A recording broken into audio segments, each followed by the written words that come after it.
نثار میں تیری گلیوں پہ اے وطن کے جہاں چلی ہے رسم کہ کوئی سر اٹھا کے نہ چلے۔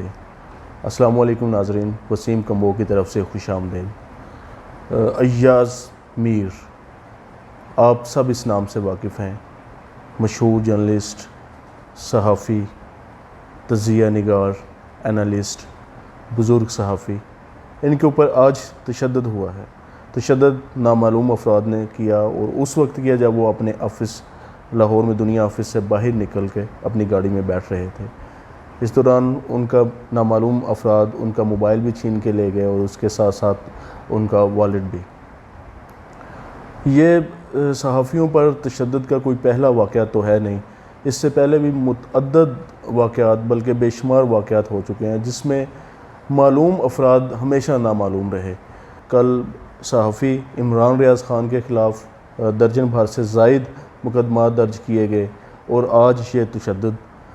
دلچسپ بات یہ ہے کہ دونوں نے ہی گزشتہ روز ایک سیمینار میں کچھ آبجیکشنیبل، کچھ ڈیروگیٹری سمجھے جانے والے ریمارکس شاید دیے۔ تو سوال یہ ہے، ان ریمارکس کی وجہ سے ان کو نشانہ بنایا گیا، یا کہ پھر کوئی تیسری طاقت ہمارے ملک میں پریویل کرتی ہے جو ہمارے اداروں کو بدنام کرنا چاہ رہی ہے۔ لیکن اس سب میں ایک چیز تو واضح ہے، صحافی آپ کو پتہ ہے وہ ایک نہ صرف پسے ہوئے طبقے کی آواز ہوتے ہیں بلکہ وہ ایک معاشرے کا آئینہ بھی ہوتے ہیں۔ لیکن جس طرح کا رویہ پاکستان میں چل رہا ہے، پاکستان صحافیوں کے لیے دنیا بھر میں 7ویں نمبر پر خطرناک ترین ممالک میں شامل ہے۔ بے شمار واقعات ہوئے لیکن آج تک کوئی نہ پکڑا گیا، اور یہ بھی مجھے یقین ہے کوئی نہیں پکڑا جائے گا، نہ ان کے پتہ ویئر اباؤٹ ہمیں معلوم ہو سکیں گے۔ مجھے یہ لگتا ہے کہ اگر پاکستان میں کسی نے رہنا ہے تو وہ گونگا بن کے رہے، وہ اندھا بھی بن کے رہے، یا آنکھیں بند کر کے رہے، وہ بہرا بھی بن کے رہے، کیونکہ اس کے بغیر یہاں پہ آپ کا سروائیو مشکل ہے، آپ کے بچوں کا مستقبل مشکل ہے۔ چند کھلے سانڈ یہ کارروائیاں کرتے ہیں اور ہمارے اداروں کو وہ بدنام کرتے ہیں، اور اس سے نہ صرف آزادی صحافت پر قدغن آتی ہے بلکہ ایک عوام جو ہے ان کا حق بھی مارا جاتا ہے، ان کی آواز بھی ہے وہ بھی دبائی جاتی ہے۔ اگر اس طرح لوگوں کی آواز دبائی جاتی رہی تو ہم دنیا نہ صرف دنیا میں بدنام ہوتے رہیں گے بلکہ ہماری ترقی کے راستے بھی رکتے چلے جائیں گے۔ دنیا بھر دیکھتی ہے کہ یہاں پہ لوگوں کی آزادی رائے کی اجازت نہیں ہے، لوگوں کو زبان کھولنے کی اجازت نہیں ہے، لوگ اپنے مسائل نہیں بیان کر سکتے، لوگ کچھ کسی کے اوپر تنقید نہیں کر سکتے۔ اس کے بعد میں عمران ریاض خان کے بارے میں بات کروں گا۔ ان کے اوپر درجن بھر سے زائد سنا ایف آئی آرز ہو گئی ہیں، مجھے نہیں پتا کہ کس نے کروائی ہیں اور کیسے۔ ایک ایف آئی آر میرے ہتھے لگ گئی، وہ سرگودا میں رجسٹرڈ ہوئی، اس کے کیا کنٹینٹ ہے وہ میں آپ کو بعد میں بتاؤں گا۔ پہلے تو میں صرف ایک تھوڑی میری بات سن لیں، یہ کیسا ہمارا المیہ ہے، کسی کا کوئی نقصان ہو جائے، اگر کوئی خدا نخواستہ کسی کا کوئی قتل بھی ہو جائے، اتنی جلدی ایف آئی آر کسی کی ہوتی ہے؟ یہ ایک آدھے گھنٹے میں جناب 12 ایف آئی آر کسی کے خلاف ہو جائے۔ ناکاش یہ انصاف کی جو تیز گام ہے کسے ہوئے طبقے کے درمیان میں سے بھی ہو کے گزرے، ان کو بھی اسی طرح کوئی انصاف مل جائے۔ ایک ایف آئی آر کٹوانے کے لیے مہینوں لوگوں کو خوار ہونا پڑتا ہے، اور بعض اوقات عدالتوں کے دروازے کھٹکھٹانے پڑتے ہیں، اس کے باوجود ان کی سنوائی نہیں ہوئی۔ لیکن دوسری طرف یہ ہے جہاں پہ کسی کا من چاہا ادھر جناب یہ 12 ایف آئی آر جناب ایک چٹکی مارے میں ہو گئی۔ تو ایک ایف آئی آر ہے میرے پاس، اس کی میں آپ کو پہلے بتاؤں، یہ جاوید مسیح ہے، یہ بڑا ان کا میں تھوڑا سا تعارف کرواتا چلوں، سرگودا سے ان کا تعلق ہے۔ جاوید مسیح یہ مسلم لیگ نون کے ایک اقلیتی ممبر کونسلر کے امیدوار بھی رہے ہیں پہلے، اور مزے کی بات یہ ہے کہ ان کے اوپر بے شمار مقدمات درج ہیں شراب نوشی اور منشیات فروشی کے۔ یہ آپ سکرین کے اوپر اس کی تصویر دیکھ رہے ہوں گے۔ تو انہوں نے یہ ایف آئی آر درج کروائی ہے، یہ مدعی بنے ہیں۔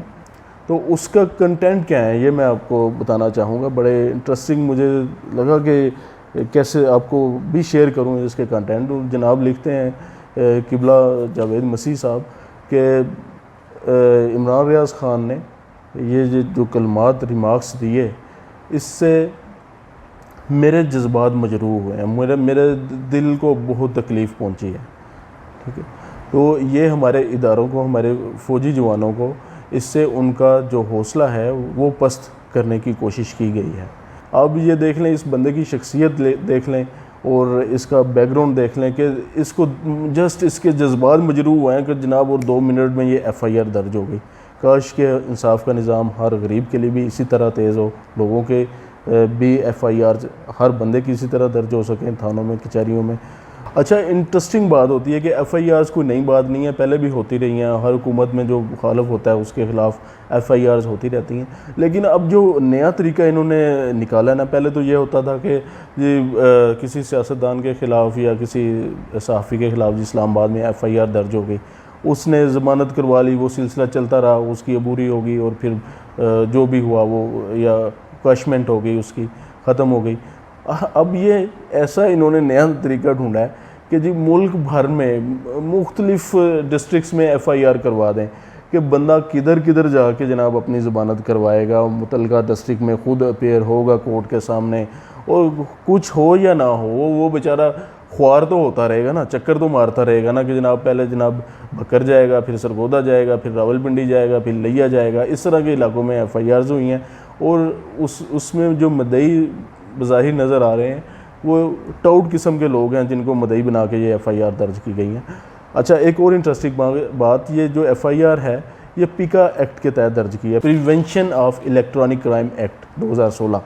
ٹھیک ہے، یہ وہ بدنام زمانہ ایکٹ ہے جس کا پی ٹی آئی حکومت نے بھی اپنے دور میں بے دریغ استعمال کیا اپنے مخالفین کے خلاف.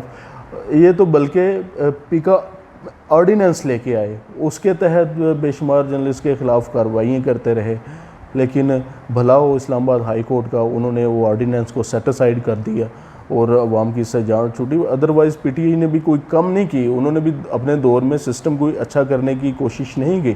ان کی بھی یہ کوشش تھی کہ آواز کسی کی نہ نکلے، کوئی تنقید نہ کرے، سب خاموش رہیں، سب گونگے بہرے بن کے رہیں. یہی وجہ ہے کہ حکومتیں جب آتی ہیں وہ بجائے سسٹم ٹھیک کرنے کے وہ اپنے آپ کی تعمیر و مرمت شروع کر دیتی ہیں، اپنے آپ کو مضبوط کرنا شروع کر دیتی ہیں کہ شاید انہوں نے 100 سال کی پلاننگ کی ہوتی ہے کہ 100 سال رہنا ہے، اور پتہ تب چلتا ہے جب نیچے سے سیڑھی کھینچی جاتی ہے اور دھڑام کر کے زمین بوس ہو جاتا سارا سٹرکچر حکومتوں کا.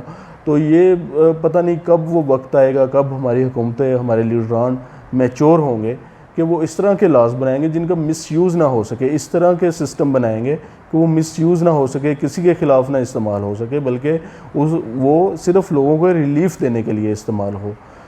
ہم تو صرف اتنا ہی کہیں گے، پیوستہ رہ شجر سے امید بہار رکھ. اس کے ساتھ ہی وسیم کمبو کو اجازت دیں. اللہ حافظ.